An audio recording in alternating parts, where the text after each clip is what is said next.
Good morning, good afternoon, good evening, wherever you're watching this from. I am back. From my couple days break, and this is my bottom through.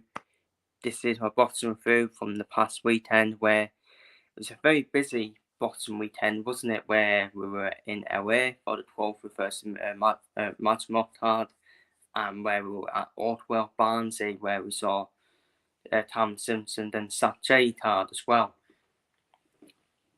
So let's get straight into it then. As we saw Terence Crawford become a four-weight champion, defeating Israil Madrimov to become a four-weight champion, to become now a world champion at super welterweight for Terence Crawford. And a lot of people were, obviously, some people see it as a controversial win. A few people had Madrimov winning, and that is props to Madrimov, by the way.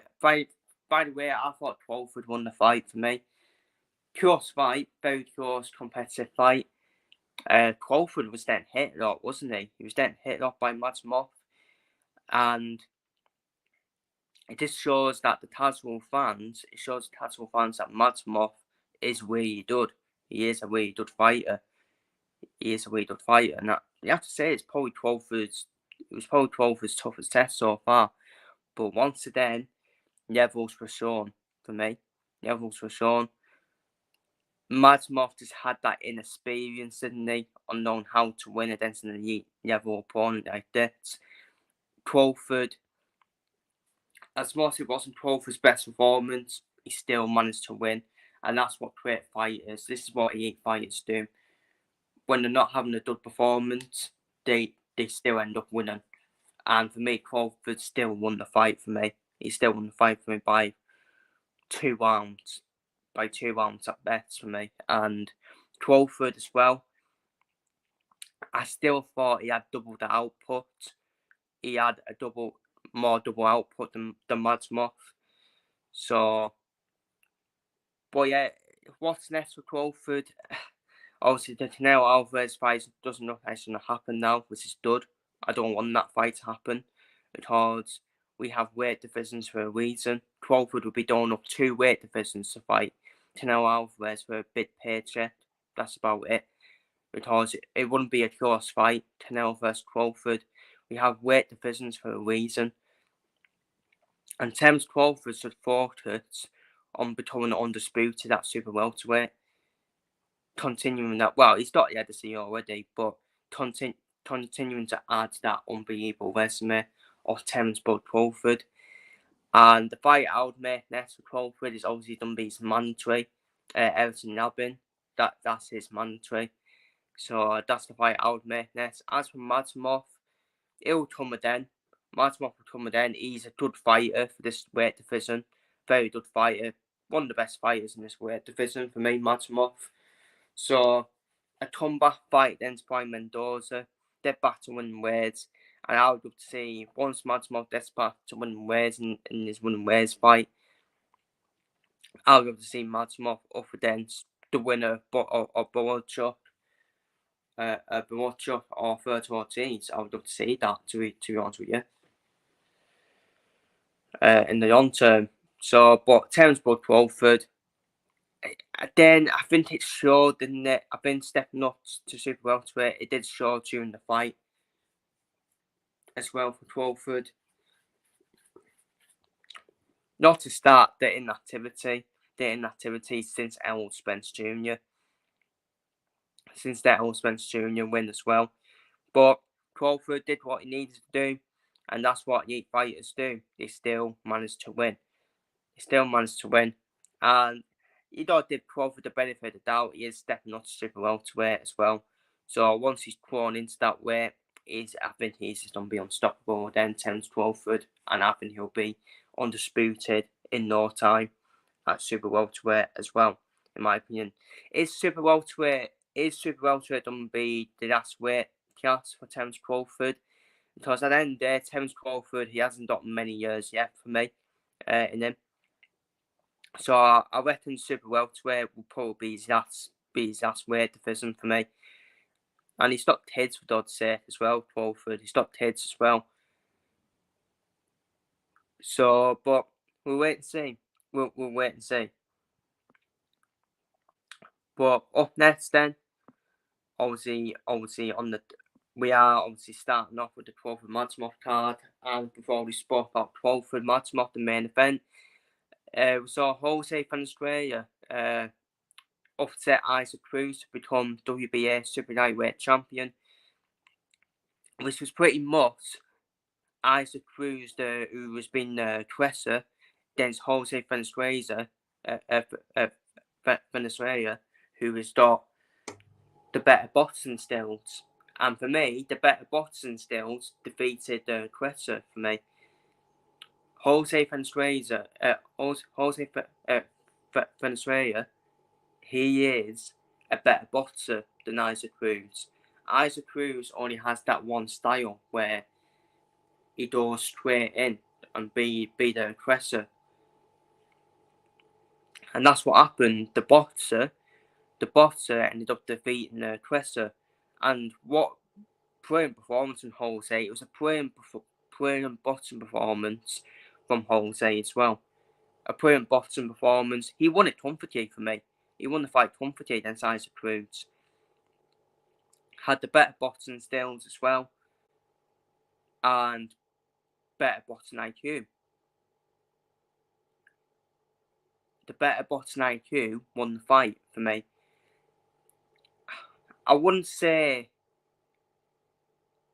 it was slightly an upset. I would say it was a little bit of an upset, but a lot of people were tipping Jose to defeat Isaac Cruz as well. And now it's put everyone on notice of Jose Valenzuela for me. It's put everyone on notice in the super lightweight division. I mean, what does this defeat do for Isaac Cruz? Again, he'll come again, won't he, Isaac Cruz? Isaac Cruz will come again. The fight I would make next is Jose Valenzuela versus the winner versus the Israil Barroso Andy Hirota winner. That's the fight I'll make next for Jose in terms of his first title defense. And as for Isaac Cruz just wants the big fights. He just wants to go straight back into a big fight, and I think this is a winnable fight for both fighters. I would make Isaac Cruz versus Bill Mateus next. I think it's a winnable fight for both fighters. Someone will be getting knocked out, definitely. Someone will be getting stopped in that fight as well, and I think it's winnable. In terms of who I would favour between Mateus and Isaac Cruz, I would still favour Mateus personally. I still think Mateus would have the better boxing skills than Isaac Cruz. So I would actually favour Mateus in that fight. But they're they're the fights I would make next for both fighters, as Jose Valenzuela impresses with a tauntable, in my opinion, a tauntable points win against Isaac Cruz, which is a slight upset, but at the same time probably isn't. Now we move on to the heavyweights, as Andy Ruiz Jr. returns with a very fortunate draw against Jamel Miller. For me, it was. You have to say, I will admit, it was a robbery. It was a robbery for me, and Jamel Miller should have probably won the fight. Should have been given a decision. And that fight showed for me Andy Ruiz inactivity for what, 2 years? Was it 2 years he's been out of the win, Andy Ruiz Jr.? Which is a real shame, because I've always looked at Andy Ruiz Jr. as probably the one who can probably take the reins at the top of the heavyweight division once the big boys have retired. And yeah, the inactivity really showed for Andy Ruiz Jr. He was way off it against Jamel Miller. Don't get me wrong, It was. I still had it close on the scorecard, but I definitely had Tamil Miller winning on my scorecard by 2 or 3 rounds for me.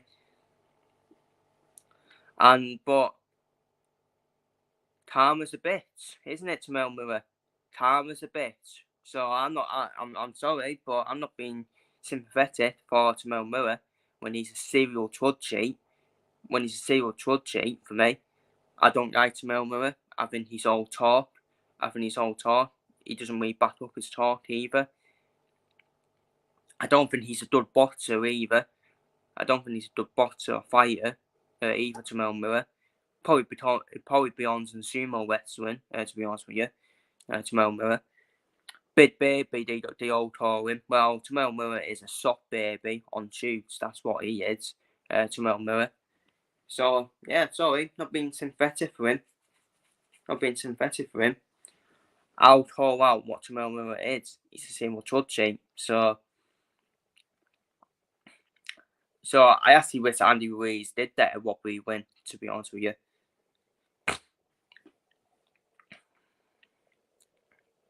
But putting that aside, Tamil Miller should have been in the decision. I will admit that.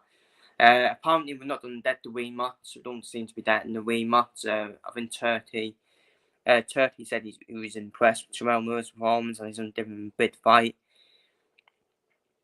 The fights I would make next for me is Andy Ruiz and Tremaine Franklin. I think that's a perfect style matchup. For me. Andy Ruiz versus Tremaine Franklin. I think both the same height, just about. Both about the same height, Andy Ruiz and Tremaine Franklin. They do fight quite similar as well, Ruiz and Franklin. I think Ruiz, obviously, still think he's the better boxer and fighter than Tremaine Franklin, but I think that's a fight where Tremaine Franklin might have a chance against Andy Ruiz because we saw the inactivity show for Andy Ruiz in this fight. And I would make David Sora versus Tamil Miller next. I don't get why people think Tamil Miller deserves a big fight when he doesn't. He's a serial trudgy. And it'll be an ugly slugfest against David Sora as well. It'll be an ugly slugfest, and David Sora knows how to win slugfests for me. And it's the fight I would want for David Sora for me. I don't want David Sora to have a fight with CA-san, which is going to be a brutal fight. We want to keep David Sora's brain intact, so I think Tamil Miller is a fight that makes sense for me. Both of them not really good fighters. Both of them not really good boxers at all. Sora and Miller have a bit of a slugfest with each other. I think that suits the Sora for me. Without seeing David Sora that's seriously hurt, in my opinion. So that's the fight I would make next to Sora against Tamil Miller. So they're the fights I would make next for me, and that's my thoughts on Andy Ruiz's performance.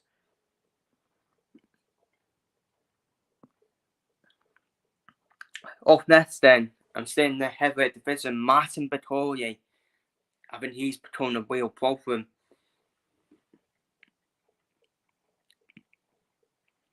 For this heavyweight division. Martin Bakole demolishing Gerard Anderson inside 5 rounds. Yeah, it was a demolition job from Martin Bakole. I did say in my preview that Martin Bakole, he will want to get the fight done in the first 6 rounds. That's the fighter he is. He's only a 6-round fighter, Martin Bakole. And if it does past 6 rounds, I actually thought Gerard Anderson would have a chance if he kept himself in there, Gerard Anderson. But for me, the fight just showed that it was just too early for Gerard Anderson, too early of a step up. It shows that Gerard Anderson is not at that level yet. It's not at world level for me at this moment in time. And it was the first time Gerard Anderson faced a really brutal puncher, a brutal, powerful puncher in Martin Bakole. And he couldn't cope with it. Gerard Anderson just couldn't cope with it. And Gerard Anderson I think he needs to take a bit of a step down in terms of opposition. Get back to a confident Terence Anderson, get back to winning ways Terence Anderson, which is why I would make Terence Anderson versus Jonathan Dubois next for me. So I think Terence Anderson needs to. It just wasn't the right fight for him, and even I was shocked that the fight was made as well. Because I wasn't shocked at all. He wanted the fight. I was quite shocked that Terence Anderson wanted to fight him though. I was like, oh, it really got to me. I was like, oh, that's a bit of a came out from nowhere. Big bold to Terence Anderson, and fair play to Terence Anderson after the fight as well. He made no excuses. He said he deserved to use. He had the one game plan. I just wish most fighters would have Terence Anderson after the fight. Instead of whinging all the time. So fair play to Terence Anderson. He does. He missed defeat, doesn't he? He missed defeat, and he'll come again. Don't worry. I think Terence Anderson will come again. I think it just needs to be a big wake-up call for him. This fight against Martin Bakole. But as for Martin Bakole, he's a real problem for anyone in terms of the first 6 rounds for me. In terms of first 6 rounds. As long as if you can get past 6 rounds, you can definitely beat Bakole for me. Because Martin Bakole is basically a CA San for me. He's basically a CA San. He'll dust out in the second half of the fight. Just because of the weight of him. But if it's a shootout, it's an exciting fight with Martin Bakole. And that's the fight. That's actually the fight I would make next. Martin Bakole, then CA San. Even though I think CA San deserves a world title shot, as does Joseph Parker as well. But that's the thing. That's the problem with someone being dominant at the heavyweight division, as Ruiz is. He is dominant at the heavyweight division. That's why he's not open more to the belts. And obviously the IBF the IBF is up for 12th at 21st September between AJ and Daniel Dubois. And that's what we want though. We want the titles to be stripped all over the place. We want them scattered across the separate organisations. So the likes of Bakole, San, Parker, even Adit Gabriel can all get a title shot. I think that's a fight I wouldn't mind next. Bakole versus Gabriel next. Adit Gabriel's came out from nowhere, hasn't he? In terms of heavyweight division. That's if San and Parker do have the rematch. Then I would probably make Bakole versus Gabriel. But Bakole versus CA San, that's under everyone off their seats and keep them off the seats as well. It'll be a proper shootout inside 6 rounds between Bakole and CA San. And that's the fight I would make next for Bakole. Don't end up fighting CA San. If you beat CA San, all of a sudden you're up there. You are up there for a title shot for me. Because CA San is world level. He is world level as well. And a proper demolition job. The way Bakole he just does a demolition job on his opponents. He did it with Terence Tatum as well. But for me, they're the fights I would make next for both fighters. I would say to Terence Anderson, just keep your chin up. There's no shame in losing your first fight. It doesn't really define you. Just step back to winning ways, step back to confidence ways, and just take the right step up in opponents. Because for me, I just don't think this was the right opponent for Terence Anderson. When Terence Anderson threw his whole Anderson's whole boxing career so far, he hasn't really faced a puncher until Martin Bakole came along. So they're the fights I would make next. But Martin Bakole, he can be a real problem for anyone, especially in the first 6 rounds as well.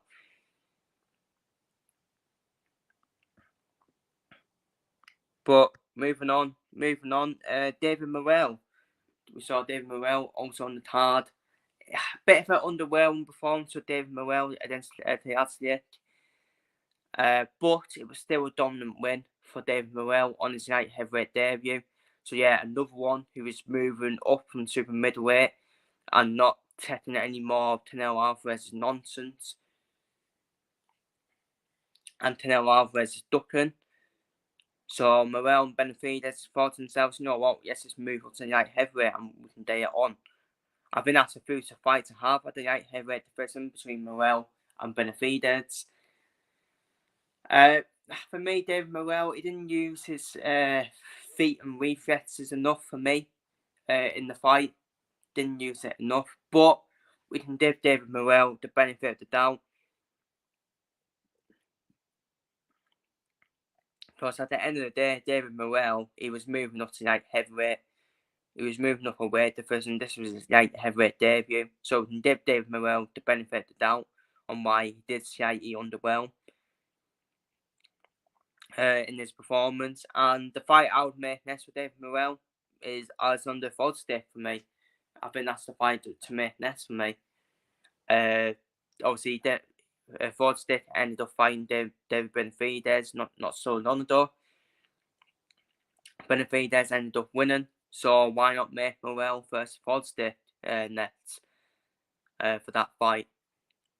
And if Morrell can do a better job than Benavidez, then it sets up that Morrell versus Benavidez fight perfectly in the light heavyweight division. And Benavidez versus Morrell at any division would be an unbeatable fight for me. I do think though, at light heavyweight, I do slightly favour Benavidez over Morrell. But if it was that super middleweight between Benavidez and Morrell, I would have actually favoured Morrell, to be honest with you. Because I just think Benavidez, when you look at him, he is a light heavyweight, that's real. Benavidez, while Morrell is still versatile for me between super middleweight and light heavyweight. But at the end of the day, Canelo Alvarez is ducking both of them and fighting Bumanda, as I call him. And but it was a slight underwhelming performance from Morrell, but we can give him the benefit of the doubt. It was still a dominant win for him. Still did enough to win quite comfortably. And we now move on to the last fight on the card, which was Andy Cruz. Andy Cruz stopping Antonio Moran to put up a statement victory. A bit of a statement victory for Andy Cruz because I thought this fight would probably end in points, a points win for Andy Cruz. But he did put up a statement in there. He did put up a statement with the stoppage, with the knockout victory for Andy Cruz to stop Antonio Moran. I still don't know about Andy Cruz. I still don't think we should be rushing him just yet into the big fights for me. There's obviously been rumours of Hector Ruiz Garcia next for Andy Cruz. I don't know about that. It'll be obviously a massive step up in the opponents straight away for Andy Cruz. I think the fight that makes sense next for me would be actually Derek Coyle for me for Andy Cruz. Both of them are with Matchroom, both of them with Eddie Hearn. Why not make Andy Cruz versus Derek Coyle either in America or make it in Ireland, get a headline show for Ireland for Derek Coyle. It'll be a nice little show. It'll be a nice little main event headline, Andy Cruz versus Derek Coyle for a Matchroom show, either in America. But does it do the numbers in America? Probably not. Let's be real. Because, let's be real, would the people in America have heard? They would have heard of Andy Cruz, but this doesn't sell that much for me. I think it will sell more in Ireland for me.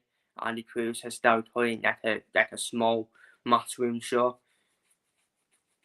A small Matchroom headliner. So that's the fight I would make next. I think both of them are at the same level for me, Andy Cruz and Darry Tully.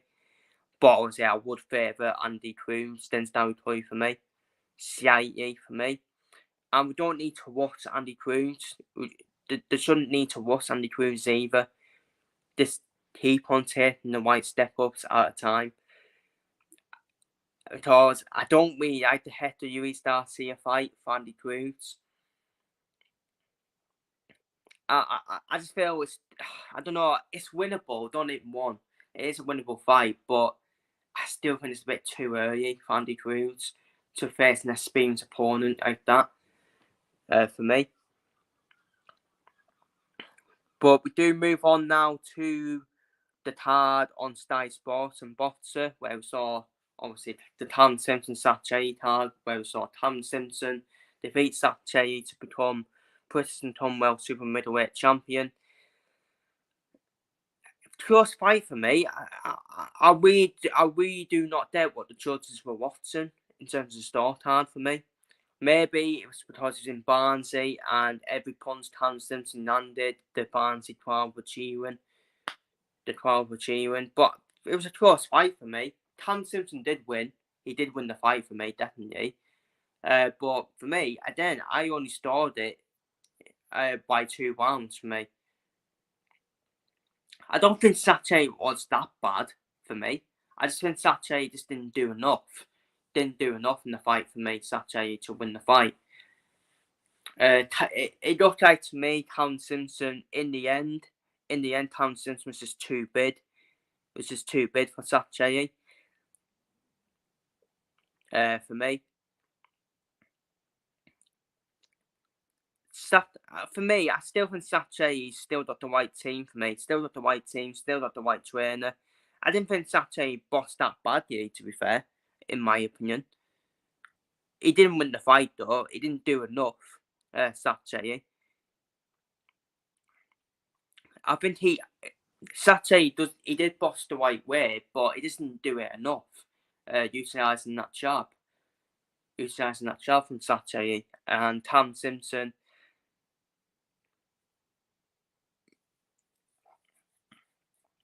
I just think Tam Simpson's side's winning the fight for me. Tam Simpson's side just seems to have won in the fight in the end.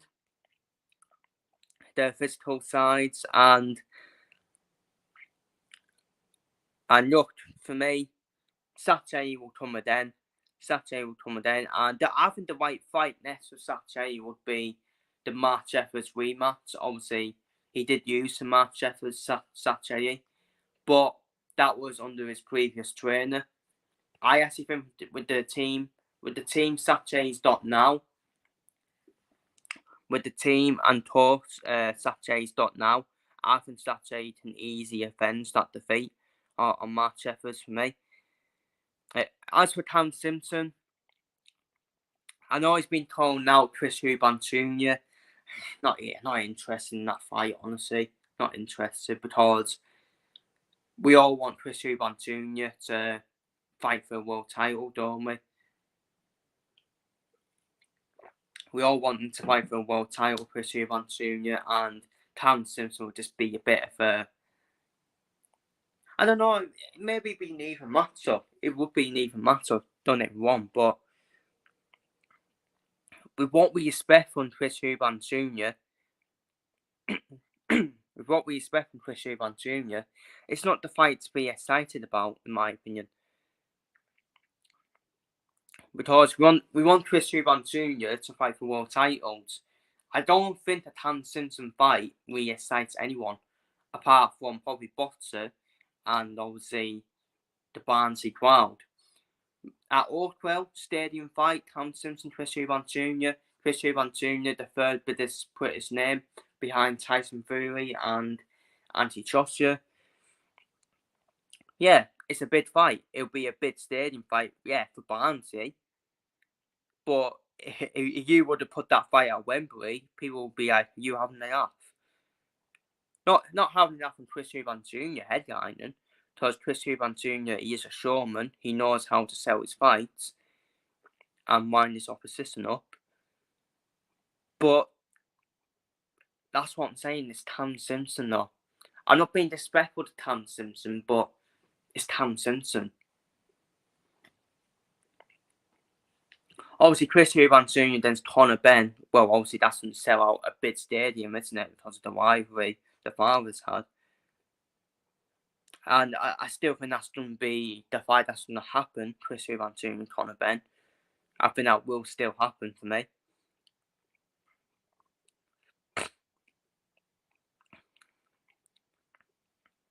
But for me, I think the perfect style matchup next to Tam Simpson would be Hamza Shiraz for me. That's the fight that gets me tickling. Tam Simpson versus Hamza Shiraz. I think they're still both the same level for me. I think both of them are at the same level. Tam Simpson and Hamza Shiraz. Hamza Shiraz is in more of a pure division in terms of the middleweight division. I think the super middleweight is better than the middleweight division for me. But if you're Hamza Shiraz, he can easily become a world champion at middleweight, can't he? I really do believe that. Because I don't think the champions at middleweight are that great at all. So maybe Hamza Shiraz will want to stay at middleweight, but then I looked at Hamza Shiraz. He still looks like a big middleweight as well. He still looks like a natural super middleweight as well. So that's the fight I would love to make. That's the fight I would make next. Ham Simpson and Hamza Shiraz. I think it's the perfect style matchup for me. In my opinion. So,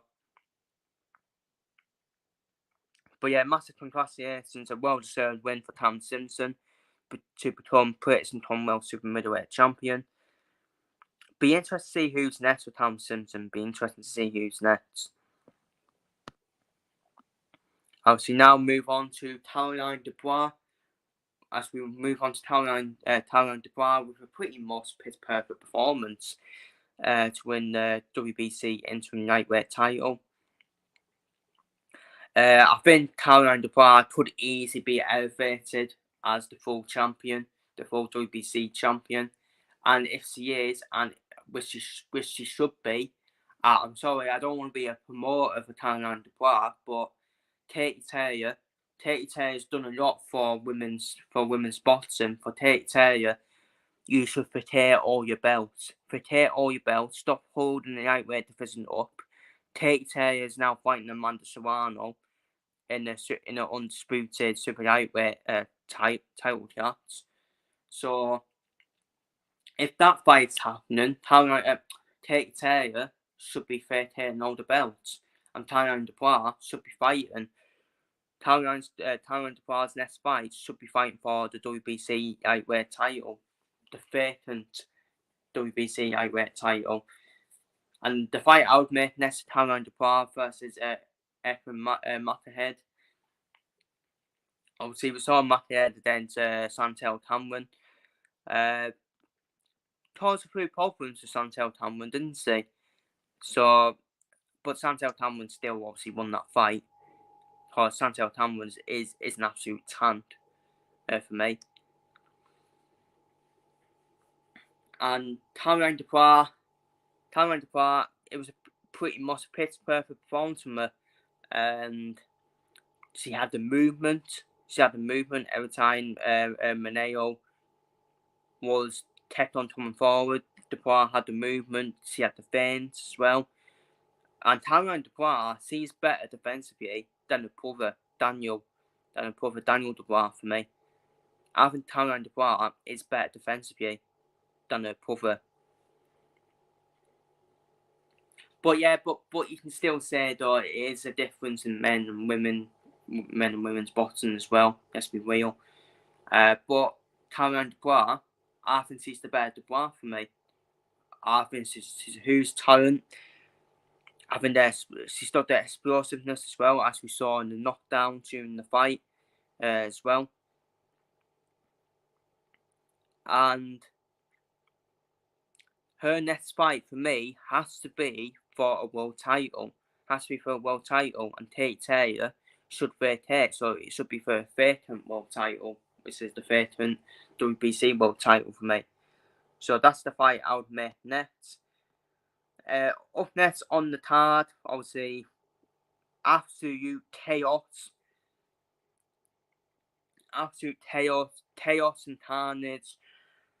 The best description for this fight is two people fighting outside a pub. In terms of like both of them getting knocked down in the fight as well. But yeah, absolute carnage, absolute chaos and carnage, 3-round shootout between Stephen Mckenna and Charles Lords. We're not shocked by the result. I think we all expected Charles Lords to be stopped inside the first half of the fight. Because Charles Lords he's shocking defensively. But Stephen Mckenna was quite shocking as well, defensively as well. Which is why we saw both of them get knocked down during the fight, and both of them get knocked down in the first round as well. Stephen Mckenna knocking down Charles Lords down first, and we're all thinking to ourselves, this could be done in the first round by Stephen Mckenna.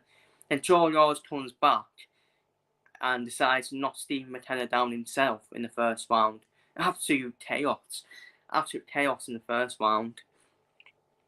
Charles Lords, he powered the presser on in the second round for me, Charles Lords as well. He powered the presser on, and we were thinking to ourselves, you know what, fucking hell, Charles Lords could actually win this fight.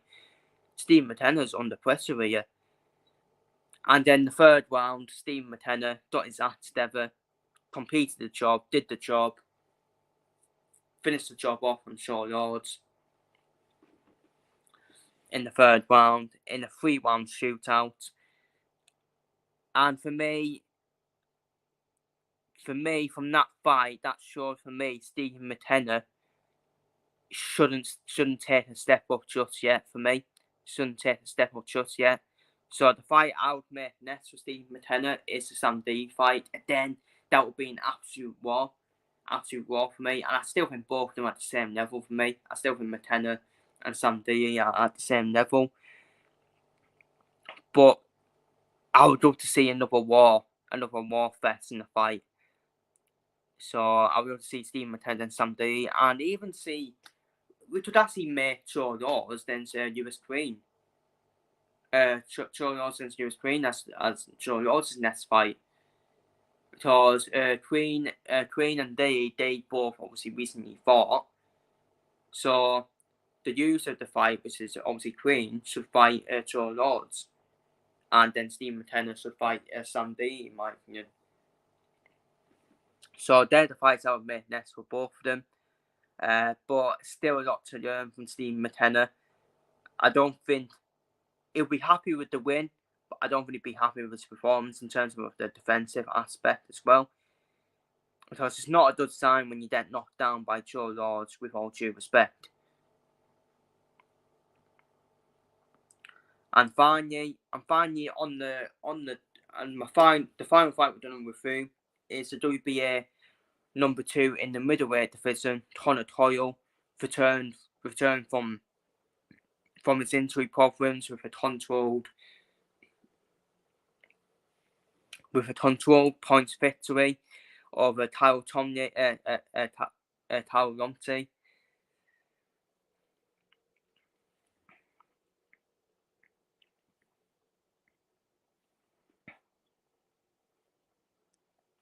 And for me, and then Conor Coyle won every round for me. Conor Coyle won every round of that fight. The criticism for Conor Coyle would be he didn't get his hands dirty enough. He should have probably went on to stop his opponent. But he's just came back from injuries, hasn't he? I don't give Conor Coyle the benefit of the doubt. He's came back from injuries. And you want to get them rounds in as well. So I'm giving Conor Coyle the benefit of the doubt for me.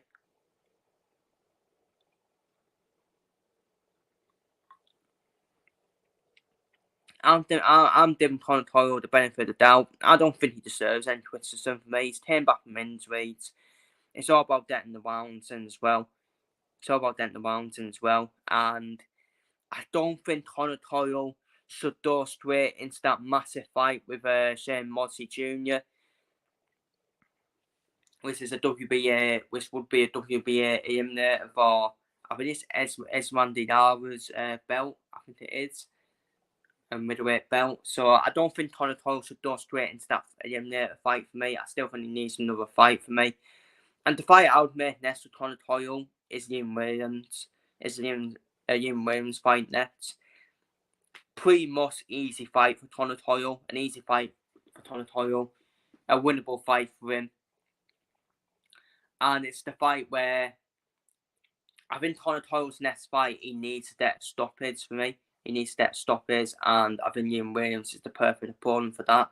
Who has a defense of a what's it for me, Liam Williams. And that's the fight I would make next with Conor Coyle.